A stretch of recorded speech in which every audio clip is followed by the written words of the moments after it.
Bem-vindos à nossa aula de número 13 do nosso curso gratuito de JavaScript. Hoje vamos falar sobre Arrow Functions. Isso é o suprassumo do React.js, né? A galera pegou a referência.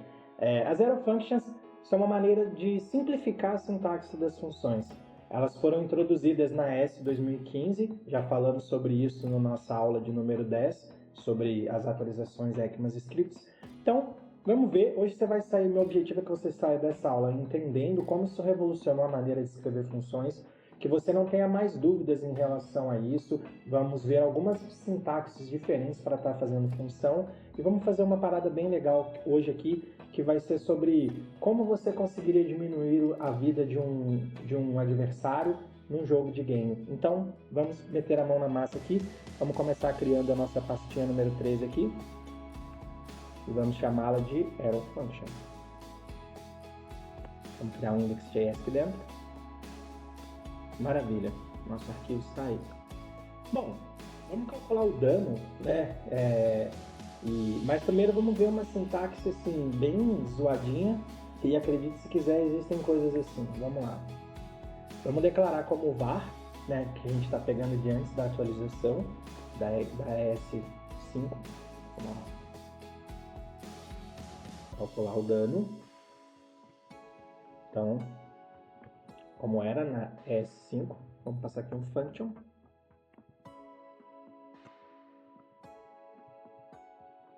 Tá, o que a gente está fazendo aí? A gente criou uma variável para poder receber uma função, para poder calcular o dano que recebe o jogador. E a gente passou dois parâmetros para ela. Isso daí é uma função que está sendo atribuída a uma variável. É um padrão de código bem zoado e a gente vai melhorando ele aqui ao longo da aula. Então, a gente está usando ali a palavra reservada var para declarar essa variável, que é o que era comum no ES5, antes da ES 2015, que é o que a gente vai estar vendo na aula de hoje, e uma função para calcular o dano, recebendo esses dois parâmetros aí, que é uma maneira bem tradicional de estar declarando uma função, e ela está recebendo esses dois parâmetros, o power, que vai ser o poder de ataque, e o defense para ser a defesa do oponente. Aqui no caso, a função ali de calcular o dano, ela foi nomeada, mas isso seria opcional, tá? Teria como fazer isso sem estar dando um nome a ela, tá? Mas, como eu quero que a gente veja aí um dos exemplos de código mais raiz de como as coisas eram antes, a gente está dando um nome para ela antes de atribuir ela a variável.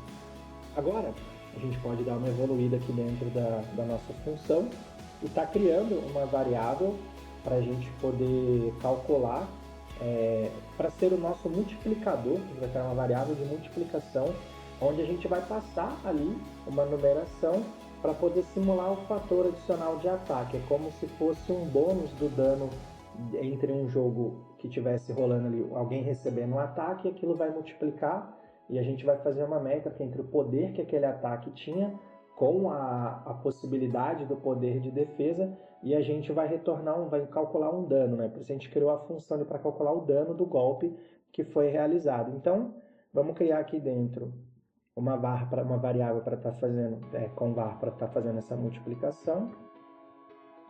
E de início vamos falar que teve um poder aí de 1.2 para a gente estar usando para multiplicar. Com ela criada, a gente pode criar uma nova variável para o dano, para que essa variável do dano em si venha armazenar o cálculo que a gente precisa, utilizando as propriedades que a gente passou aqui do poder e da defesa, e a gente faz esse cálculo para no final a gente retornar o dano que aquele ataque causou no opositor. Então vamos criar aqui uma outra variável.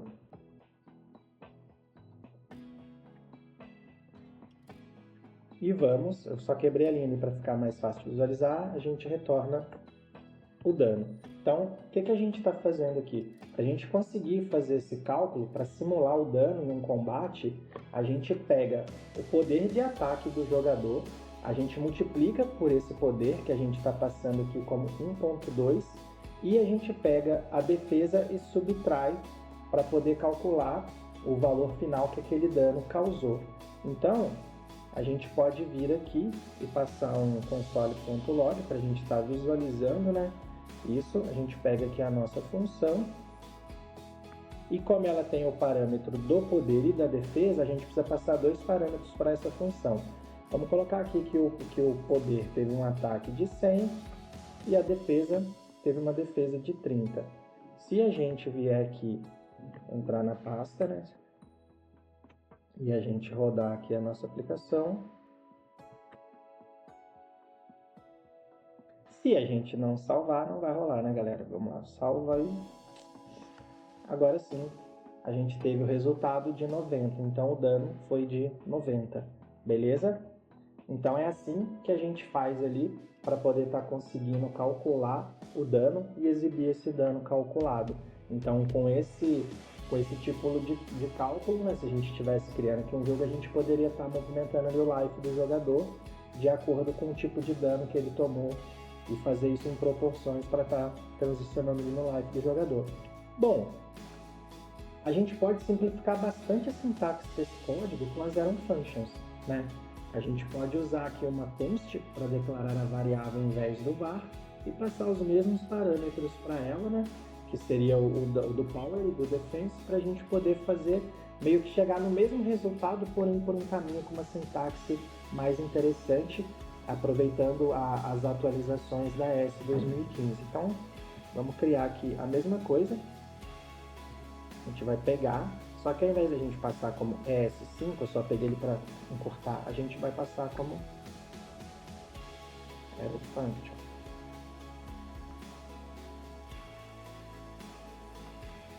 Porque Arrow, porque a gente faz a setinha aqui, né? Beleza? A gente pode até copiar aqui, ó, para ganhar tempo. Mas ao invés da gente usar var, vamos usar const. Como eu falei, a gente está fazendo aqui já com a carinha do ES 2015. Vamos só mudar aqui para 1.8 para a gente ter um resultado diferente, tá? E vamos pegar aqui o console log também para a gente ganhar tempo. Vamos trocar. E vamos passar que o ataque teve algo de 50 e a defesa teve, sei lá, 25. Só para a gente ter um resultado diferente.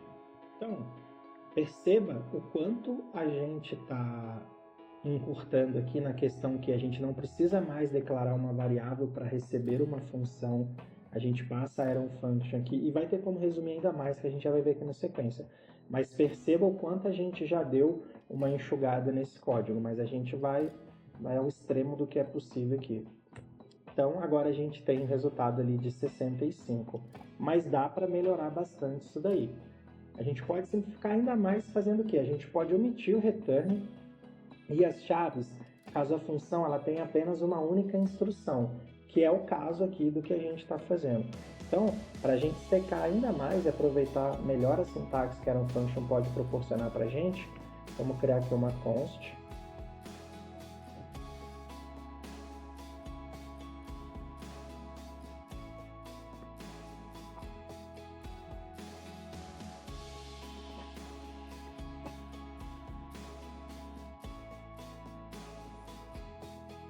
Então, perceba que aqui, né, como eu havia falado, como tem apenas uma única instrução, a gente pode abrir mão do return e também abrir mão das chaves. Veja como que a gente já encurtou ainda mais. A gente fez tudo que a gente estava fazendo aqui em cima e aqui em cima com uma única linha, e a gente também consegue ter o resultado. Quando a gente rodar aqui, ó, a gente tem ali o nosso cálculo também realizando. Então, perceba que a gente consegue abstrair bastante coisa quando a gente está usando as Arrow Functions. E a gente também, todos os exemplos que a gente fez aqui nessa aula, a gente colocou parâmetros na função. Mas a função não necessariamente é obrigada a receber um argumento. Quando isso acontece, a gente pode simplesmente passar um parênteses vazio para a nossa Arrow Function. Vamos ver na prática aqui, para poder consolidar melhor dentro do entendimento de vocês. Vamos criar uma função para iniciar a batalha. Vamos passar a seta.